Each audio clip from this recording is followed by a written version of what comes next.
हर हर महादेव। देवों के देव महादेव जी के चरण में प्रणाम करती हूँ, मेरा प्रणाम स्वीकार हो। माता गौरा पार्वती के चरण में प्रणाम करती हूँ, मेरा प्रणाम स्वीकार हो। गणपति ललनवा के चरण में प्रणाम करती हूँ, मेरा प्रणाम स्वीकार हो। सब गुरु भाई बहनों के चरण में प्रणाम करती हूँ, मेरा प्रणाम स्वीकार हो। माता पिता के चरण में प्रणाम करती हूँ, मेरा प्रणाम स्वीकार हो। हरेंद्र भैया नीलम दीदी के चरण में प्रणाम करती हूँ, मेरा प्रणाम स्वीकार हो। गुरु भाई बहन, मैं एक कथा सुनाने जा रही हूँ, इस कथा को पूरा सुनिए और रहस्य जानिए। आधी नहीं, आधी सुनने में शिव गुरु का अपमान होती है, पूरा सुनने में ज्ञान होती है, इसलिए कथा को पूरा सुनिए और रहस्य जानिए। हर हर महादेव, घर घर महादेव। गुरु भाई बहन, लोग कहते हैं सतयुग और कलयुग। सतयुग में क्या था और कलयुग में क्या है? तो एक गांव में एक साधु रहते थे। साधु बाबा मंदिर के पुजारी थे, मंदिर में पूजा करते थे, शंकर भगवान के पूजा करते थे, शंकर भगवान के भजन करते थे और शंकर भगवान के नाम से चर्चा कराया करते थे। जो भी मंदिर जाते थे वो साधु बाबा खाली हाथ किसी को नहीं लौटने देते थे। वो थोड़ी सी हाथ पे प्रसादी दे दिया करते थे और उसके बाद ही वहां से मंदिर से आने देते थे। साधु बाबा जो थे वो पूरे गांव में घूम घूम के भोजन करते थे। आज इस घर में तो कल उस घर में, तो परसों उस घर में, तो तरसों उस घर में, पूरा ऐसे करके भोजन करते थे। एक घर में कभी कोई भी कहते थे कि बाबा आप क्यों सबके यहाँ भोजन करते हैं, आप मेरे घर आ जाइए ना, आपको हम भोजन कराएंगे, प्रतिदिन भोजन कराएंगे, मेरे घर आ जाइए। लेकिन बाबा कहते थे कि नहीं, हम एक घर में नहीं रह सकते हैं बोझ बन के, क्योंकि हम मंदिर के पुजारी हैं। तो क्या एक घर में बोझ बनने को लिए हैं? नहीं। ऐसा करके और जिसके घर में जाते थे उसके घर में कहते थे, हे भगवान, हे महादेव, हम इस घर में आज भोजन करने को लिए आए हैं, जो जैसा करेगा वैसा पाएगा।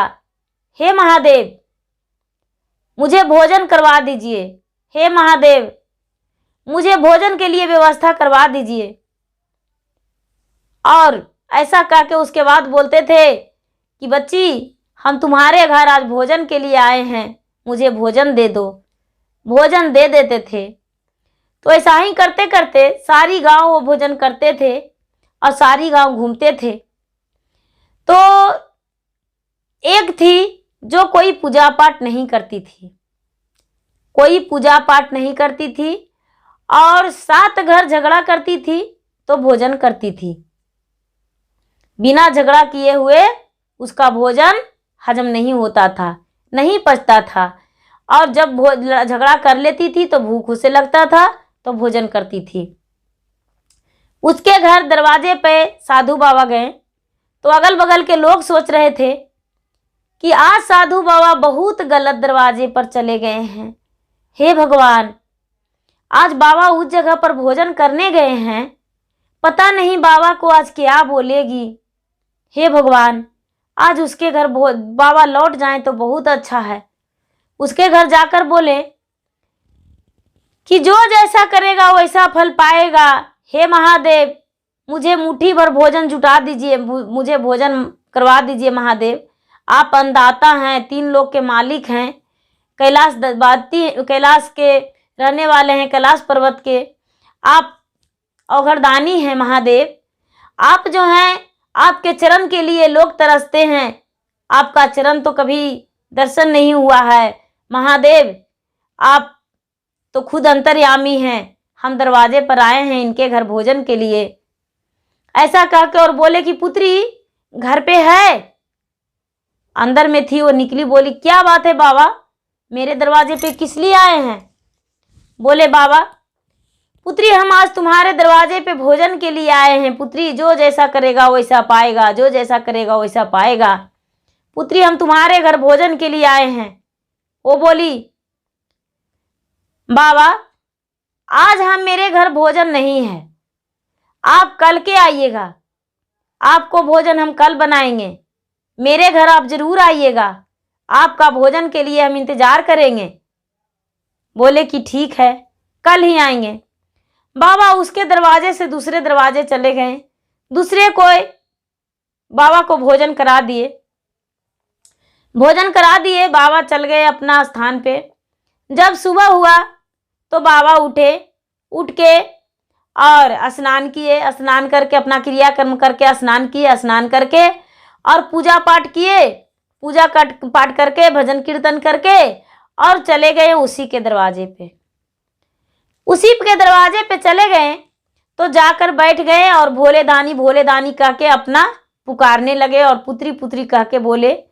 तो उधर से निकली, बोली कि हाँ बाबा भोजन तैयार है, चलिए भोजन कर लीजिए।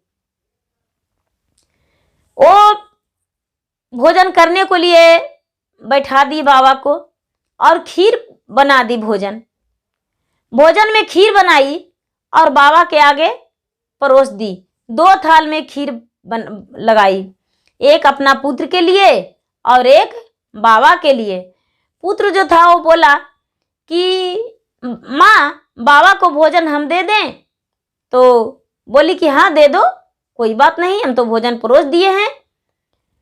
एक थाल में जहर डाल दी, एक थाल में भोजन में जहर डाल दी और एक थाल बिना जहर के। अपने पुत्र के लिए बिना जहर के लिए परोसी और बाबा के लिए जहर देकर परोसी। जो पुत्र था वो क्या किया कि बाबा हम आज आपको भोजन खिलाएंगे। माँ बोली नहीं बेटा, हम भोजन करा देंगे। उसको याद आ गया कि हम जहर देकर एक में परोसे हैं, लेकिन जब तक थाली इधर से उधर बेटा कर दिया था। जो जहर वाला थाली था वो पुत्र के मिल गया और जो बिना जहर का थाली था वो बाबा के मिल गया। बाबा भोजन करने लगे, वो लड़का भी वहां पर बैठ गया भोजन करने को लिए।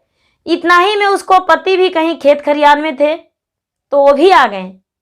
वो लड़का बोला पिताजी भोजन कर लीजिए, खीर बनाई है माँ। बोले कि अरे आज माँ खीर बनाई है। बाबा पे नजर पड़ा तो बहुत खुश हो गए उसको पति और कहने लगे कि अरे आज मेरा घर का सौभाग्य है कि आप मेरे घर भोजन करने आए हैं, बहुत खुशी का बात है। बैठिए बाबा, भोजन कर लीजिए बाबा, प्रेम से भोजन कीजिए, भोजन करके बैठिएगा थोड़ा देर। ऐसा करके और वो भी अपने पुत्र के साथ भोजन करने को लिए बैठ गए। इनकी पत्नी है जो कह रही है साधु के मन ही मन कि बड़ी सधुआ कहते हैं कि जो जैसा करता है वैसा पाता है। प्रतिदिन कहता है कि हम शंकर भगवान के पुजारी हैं। आज यदि इसका मृत्यु हो जाएगा ना तो सारा लोग का हवास गुम हो जाएगा और पता चलेगा छटपटा छटपटा जब ये मरेगा तब इसका मृत्यु होगा, अकाल मृत्यु जहर खा के, तब पता चलेगा। ऐसे मन में सोच रही है। साधु बाबा भोजन करके और निकल गए। साधु बाबा भोजन करके निकल गए। उसका पति और उसका बेटे देरी तक भोजन करते रह गए, क्योंकि पति बाद में आए तो देरी तक भोजन करते रह गए। भोजन किए और भोजन में ये साधु बाबा बाहर आ गए और उसका पति और उसका बेटे भोजन किए और भोजन करके और थोड़ी देर बाद दोनों का घुमारी आने लगा। दोनों गिर गए। दोनों जब गिर गए तो ये चिल्लाने लगी कि साधु मेरे घर आया, मेरा पति को जान मार दिया, मेरा बेटा को जान मार दिया। हम साधु को भोजन कराए या मेरा बेटा का जान मार दिया, मेरा पति का जान ले लिया। क्योंकि ये जहर से मरे थे लेकिन फिर भी ये ढोंग रच रही है। सारी लोग घूम जुट आए और बोले कि नहीं साधु बाबा ऐसा नहीं है। साधु बाबा तो खुद कहते हैं कि जो जैसा करेगा वैसा फल पाएगा।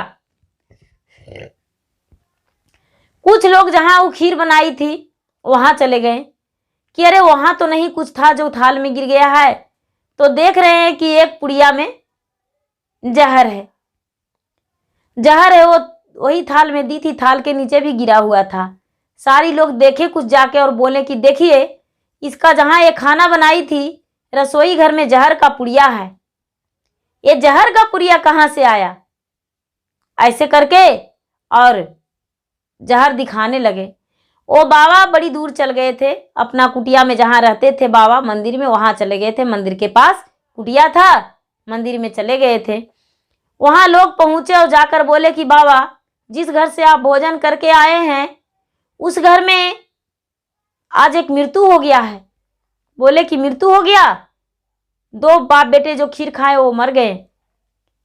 बोले कि बच्चा, वो जहर मेरे लिए परसाया था, जहर जो है वो मेरे लिए परसाया था, जहर उसके लिए नहीं परसाया था।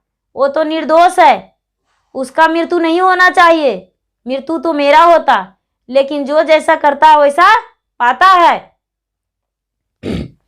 ऐसा कह के बाबा बोले कि देखो गांव वालों, हम कहते हैं जाओ दोनों बाप बेटे का लाश यहाँ पर धर दो, मेरे पास लाकर मंदिर के पास।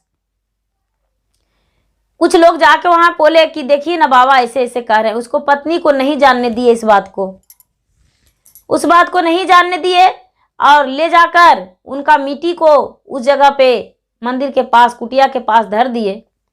बाबा ने कुछ जड़ी निकाले अपना थैली से और महादेव के पास चढ़ा दिए जड़ी को, महादेव के पास चढ़ा दिए जड़ी को, और बाबा पीस के और दोनों बाप और बेटे को जड़ी पिला दिए। जब जड़ी पिला दिए तो दोनों कुछ देर में आंख खोल दिए। दोनों आंख खोल दिए तो कहने लगे कि बाबा, हम तो सो गए थे, हमें आप क्यों उठा दिए बाबा? आपने बहुत गलत किए। ये साधु बाबा बोले, पुत्र कच्चा नींद तुम्हारा दुश्मन जो बच्ची खोची नींद है वो सोएगा, तू तो जाग जाओ और जागे रहो सारा दिन। देखो कितने लोग हैं तुम्हारे लिए इंतजार में। जब बेचारा वो देखा दोनों बाप बेटा तो कहने लगा, अरे इतना सारे लोग क्यों आए हैं यहाँ? सारी लोग ने बताए कि आपके पत्नी बाबा के लिए जहर में खीर डाली थी, खीर में जहर डाली थी और वो खीर बाबा नहीं खाए, आप खा लिए, आपका बेटे खा लिया तो आपका मृत्यु हो गया था। ये बाबा ने जड़ी दिए हैं पीस पास के तुम्हारा मुंह में, तो तू बाप बेटा जिंदा हो गया है। बोले ऐसा? तो हाँ। उसी समय उसका पत्नी का पता चला कि मेरे पति जिंदा हो गए हैं। वो सबसे कहने लगी कि साधु बाबा मेरे पति को मार दिए थे इसलिए जीवित किए हैं। उसको पति गए और बोले कि जो किया सो अच्छा किया, लेकिन अब से भी तू सुधर जाओ, बाबा से माफी मांगो और भगवान के भक्ति में रंग जाओ, तब तो गुजारा है, नहीं तो मेरे घर से निकल जाओ। पति के कहने पर बाबा से माफी मांगा कि बाबा मेरा भूल हो गया, बहुत बड़ा हम गलती किए हैं, मेरे क्षमा कर दीजिए, गलती का पछतावा है मुझे, और आज से हम भगवान को भक्ति में रंग जाएंगे और किसी से भी हम गलत शब्द नहीं बोलेंगे, गलत नहीं करेंगे और कभी भी किसी को ऐसा नहीं करेंगे जो आज हम किए। ऐसा कह के और बाबा से माफी मांगी। बाबा उसे माफ कर दिए और बोले कि देखो ये सत्य है या नहीं, जो जैसा करते हैं वैसा फल पाते हैं। ये बोली हाँ बाबा, जो जैसा करते हैं वैसा फल पाते हैं। जब मेरे पति और मेरा पुत्र जब इस दुनिया से चला गया था तो मेरा संसार में कोई नहीं था, लेकिन हम जैसा किए वैसा फल पा लिए बाबा, अब ऐसा नहीं होगा। उस दिन से भगवान के भक्ति में रंग कर और रोज प्रतिदिन मंदिर जाने लगी और भगवान के जाप करने लगी, भगवान के भजन करने लगी और सारी लोग को चिल्ला चिल्ला कर बताने लगी कि नहीं, भगवान का भक्ति में बहुत शक्ति है, हम भी करेंगे।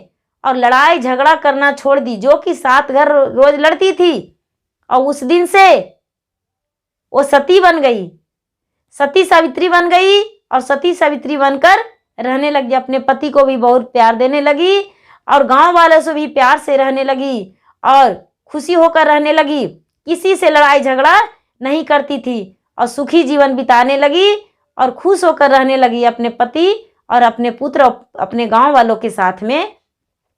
और भगवान के भक्ति तो एक दिन भी नहीं छोड़ी, सारी दिन जब तक अपन जी उम्र भर अपना पूजा करते रही।